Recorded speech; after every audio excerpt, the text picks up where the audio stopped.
Hello everyone, welcome to the Whistling Hermit's One Card Spread series. Note that this video is divided into three parts.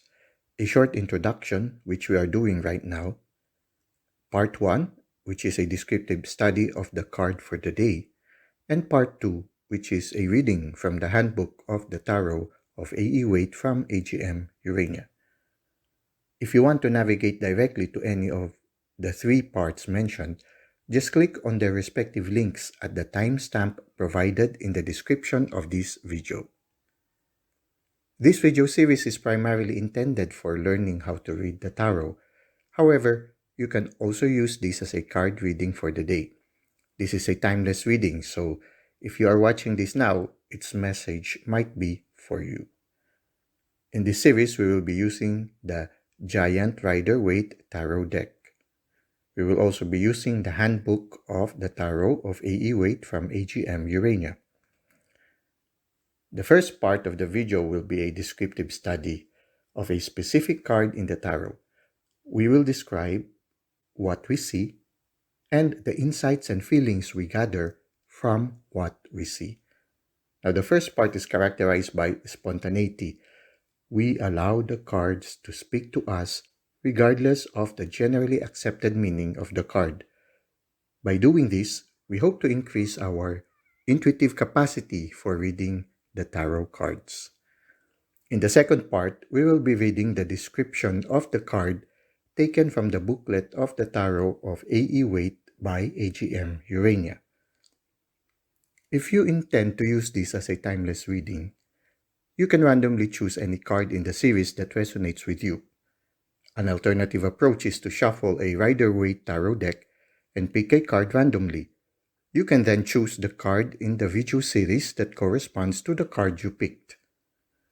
Note that this series is a work in progress and it might take some time for the 78 cards to be completely read.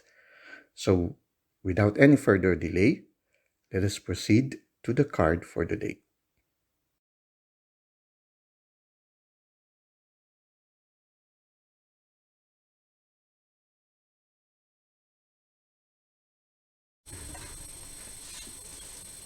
Hello everyone, welcome to the One Card Spread series, and we are now in the Major Arcana card number 6, which is the Lovers.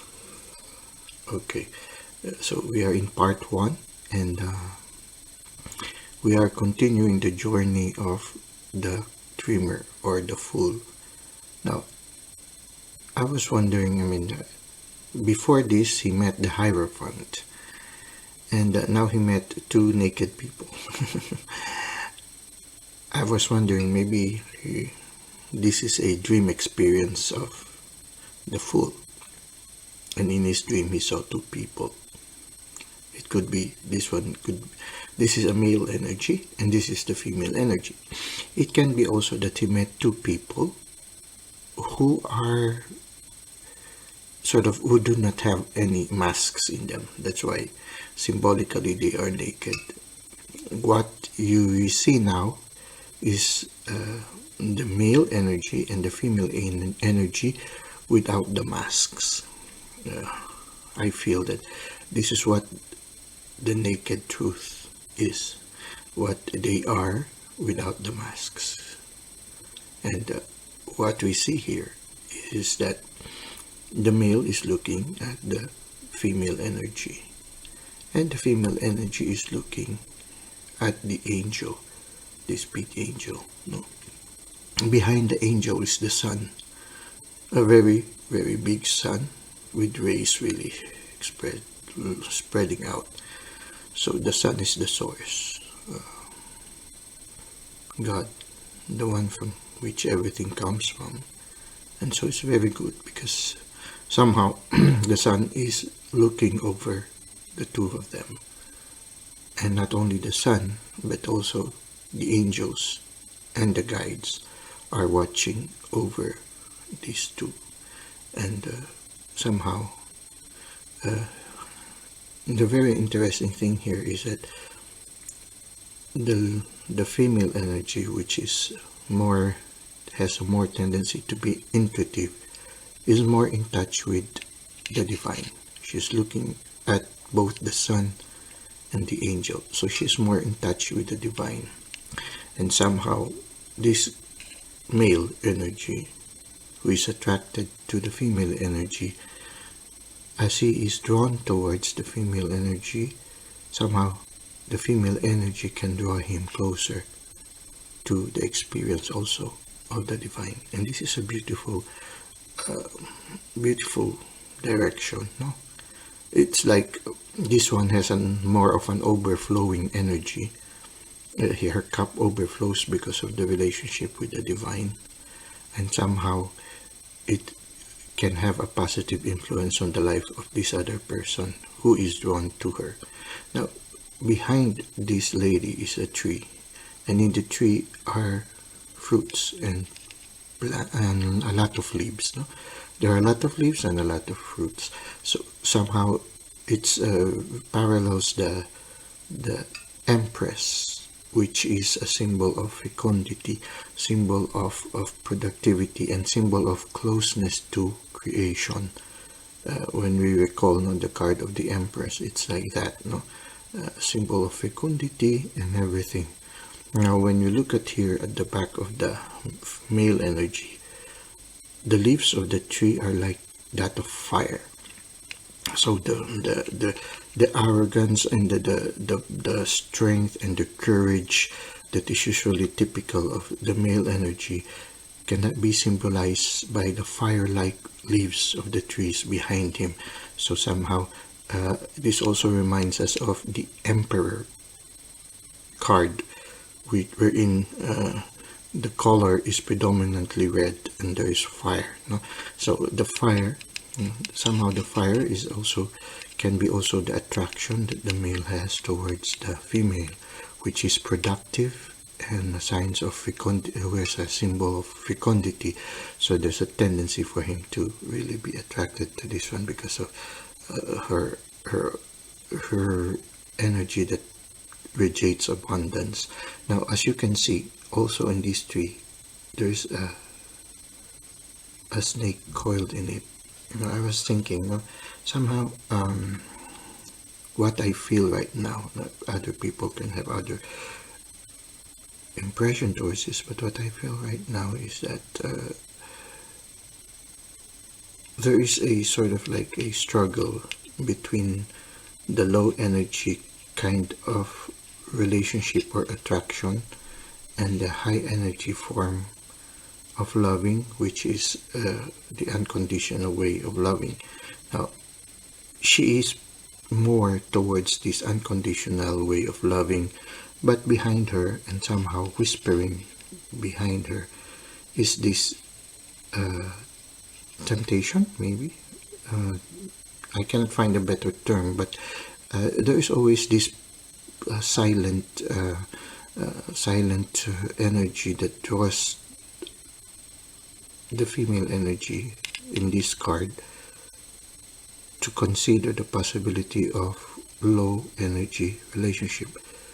But she's looking up to the divine, which somehow gives us a message that this female prefers to have a higher form of energy relationship rather than the lower form of energy, which is present and can be a temptation, but maybe this person has already experienced the difference between the two. A relationship that is predominantly low form and codependent or something, something that where it's not as beautiful as that of a higher form of relationship, which is more of an unconditional love. And so even though this one is whispering to her, she's looking up to the divine because she's looking for a better form of relationship. Maybe after some bad experiences in the past, she no longer desired to have this lower form of relationship, but she expects a better kind of relationship where the giving is more balanced, the giving is more unconditional, and I think that is what she prefers. So even if this guy is drawn to her, It's as if she is reflecting on the relationship and sort of asking for guidance so that she will be able to make a good discernment. Behind them, you can see a mountain that is barren. There are no trees. It's colored brown. It's not green. No, but the sky is clear, and the sky is filled with the presence of the divine.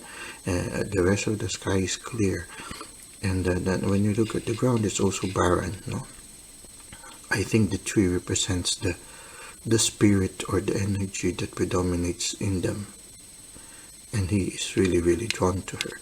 And somehow also this lower form of energy that is trying to blow to her can also be attracting this guy. No?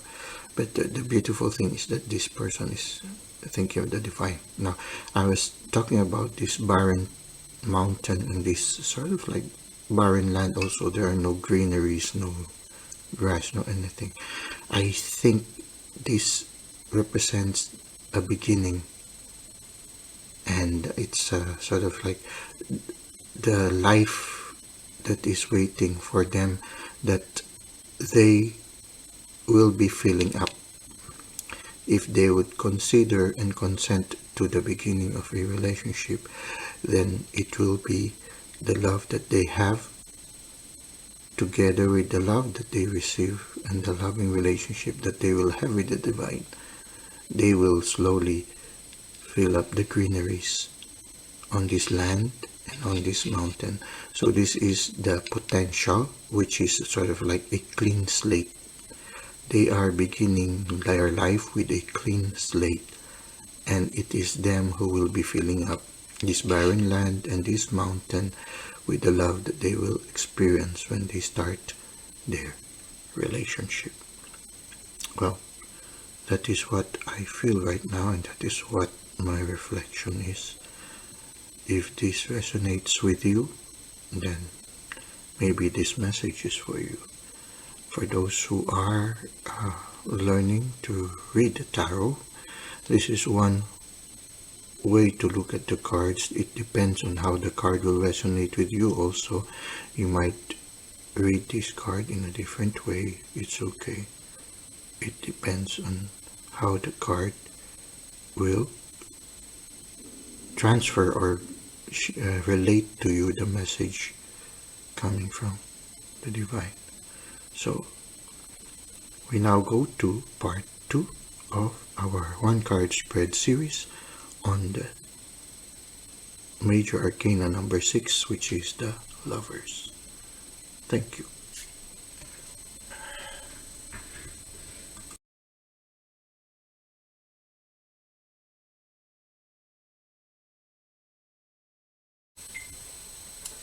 We are now in part 2 of our one card spread series, and our card for today is the 6th card of the Major Arcana, which is the Lovers. And we will now read from the booklet of the Tarot of A.E. Waite from AGM Urania.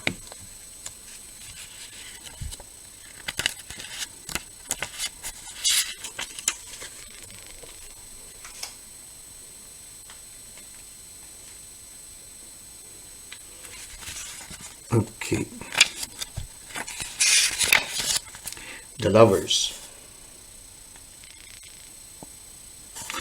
Divinatory meanings, warning, advice, and action. Older versions of this card showed a young man between two women, as if he must choose between them.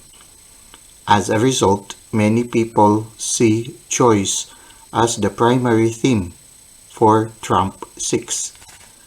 And if we look at tarot in times of great change, then this card may warn us of important decisions with the need to choose wisely.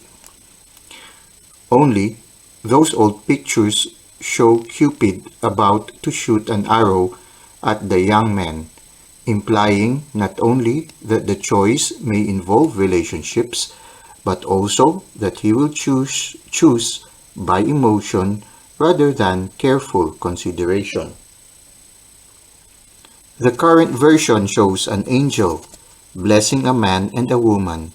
Thus, it becomes a fulfilling relationship rather than choice. Or does it?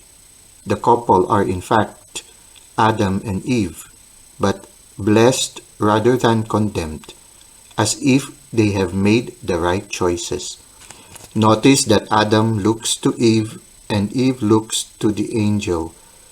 Masculine consciousness, yang, must travel through feminine inner wisdom, the yin, to reach the highest levels. Divinatory meanings. A strong relationship, especially romantic, or an important choice.